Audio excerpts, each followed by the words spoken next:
নমস্কার বন্ধুরা, এসএসসির 26,000 চাকরি বাতিল সংক্রান্ত মামলায় গুরুত্বপূর্ণ একটি আপডেট উঠে আসছে এবং আপনারা জানেন গতকাল এই মামলা শুনেছিল সুপ্রিম কোর্টে। গতকালই আমরা একটা ভিডিও পোস্ট করেছিলাম কী আপডেট এসছে এবং সুপ্রিম কোর্টের ভেতরে কী ঘটেছে এবং প্রধান বিচারপতি সঞ্জীব খান্না কী জানিয়েছেন সেটা নিয়ে আমরা তো অবশ্যই বলবো। আপনারা অবশ্যই চ্যানেলটিকে সাবস্ক্রাইব করে দিন, ভিডিওটি লাইক করে দিন এবং বেশি বেশি করে শেয়ার করুন। এবং চলুন আমরা জেনে নিই আজকের এই যে সুপ্রিম কোর্টে গতকাল কী হলো, তার আপডেটটা কী উঠে আসছে সেটা আমরা জানব। যেটা বলা হচ্ছিল যে যোগ্য অযোগ্য বাছাই করা না গেলে বাতিল পুরো প্যানেল, সুপ্রিম কোর্ট। আমরা বিস্তারিতভাবে জানব। রাজ্যের 26,000 চাকরি বাতিল নিয়ে মামলায় প্রশ্ন তুলল সুপ্রিম কোর্ট। বৃহস্পতিবারের শুনানিতে সবথেকে গুরুত্ব দেওয়া হয় যোগ্য ও অযোগ্যকে আলাদা করে সম্ভব কিনা তার ওপর। এদিনের শুনানিতে এসএসসি 2016 সালের সম্পূর্ণ প্যানেলটিকে নিয়েই সন্দেহ প্রকাশ করেন প্রধান বিচারপতি। প্রধান বিচারপতির তাৎপর্যপূর্ণ মন্তব্য, ডাল মে কুছ কালা হ্যায় ইয়া সব কুছ কালা হ্যায়।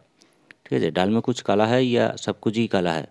অর্থাৎ শুধু অসঙ্গতির অংশটুকুই নয়, গোটা তালিকা নিয়েই সন্দেহ প্রকাশ করেন প্রধান বিচারপতি সঞ্জীব খান্না। অর্থাৎ স্কুল সার্ভিস কমিশন এসএসসি 2016 সালের পুরো প্যানেল নিয়েই সন্দেহ প্রকাশ করেন তিনি। তবে যোগ্য অযোগ্য বাছাই করা না গেলে পুরো প্যানেল বাতিল করতে হবে বলে জানিয়ে দিয়েছে প্রধান বিচারপতির বেঞ্চ। প্রধান বিচারপতি বলেন, যোগ্য অযোগ্য বাছাই করা না গেলে পুরো প্যানেল বাতিল করতে হবে। এই মামলার পরবর্তী শুনানি জানুয়ারি 7 তারিখে এই মামলার পরবর্তী শুনানি রয়েছে এবং ওই দিনই কিন্তু তিনটি বড় বড় মামলা, এই যে এসএসসি 26,000 চাকরি বাতিল মামলা এবং ডিএ মামলার ডেট আছে 7 তারিখ এবং একই দিনে ওবিসি মামলা, রাজ্যের যে ওবিসি মামলা সেই মামলা আছে। অর্থাৎ তিনটি মামলাই একই ডেটে আছে। ওই দিন আমাদের সকলের নজর অবশ্যই রাখতে হবে। এবার যেটা বলা হচ্ছে যে ওএমআর সিটের রদবদল নিয়েও প্রশ্ন তুলেছেন প্রধান বিচারপতি। তার প্রশ্ন, এসএসসি এখন বলছে যোগ্য অযোগ্য চাকরিপ্রার্থীদের আলাদা করা সম্ভব, কিন্তু হাইকোর্ট কেন বলল তাদের আলাদা করা সম্ভব নয়? কোন কোন ওএমআর সিটের তথ্য প্রকাশ করা হয়নি তা স্কুল সার্ভিস কমিশনকে দুপুর 2টোর মধ্যে জানানোর নির্দেশ দেওয়া হয়। প্রশ্ন উঠেছে রাজ্যের তৈরি সুপার নিউমেরারি পদ নিয়েও, অর্থাৎ প্রশ্নমুখে পড়েছে সিবিআই তদন্ত। সুপ্রিম কোর্টে 26,000 জনের চাকরি বাতিলের মামলা শুনানির শুরুতেই সুপার নিউমেরারি পোস্ট নিয়ে প্রধান বিচারপতি ডিভিশন বেঞ্চ জানতে চায় কেন এই পোস্ট তৈরি করা হয়েছিল। একই সঙ্গে যোগ্য ও অযোগ্য চাকরিপ্রার্থীদের বাছাই করতে রাজ্যের সম্মতি রয়েছে কিনা তারও জবাব চেয়েছে সুপ্রিম কোর্ট। রাজ্যের হয়ে সুপ্রিম কোর্টে সওয়াল করেন আইনজীবী রাকেশ দ্বিবেদী।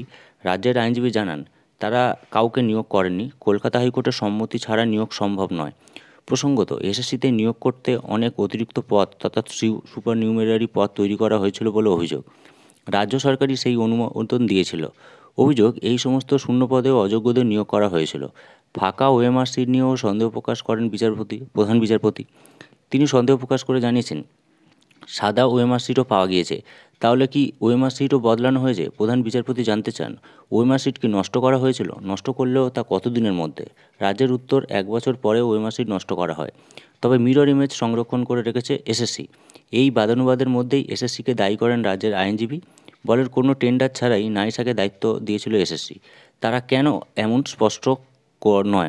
এমন কেন করলো সেটা স্পষ্ট নয়।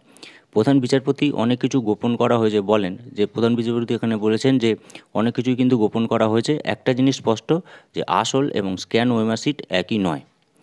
সুতরাং আমাদের কিন্তু অবশ্যই 7 তারিখের দিকে সবার নজর থাকবে। আপনারাও সঙ্গে থাকুন, আমরা দেখব এর কী আপডেট আসছে এবং আদালত কী বিচার করে। সবাই ভালো থাকবেন। ভিডিওটি শেষ করলাম, ধন্যবাদ।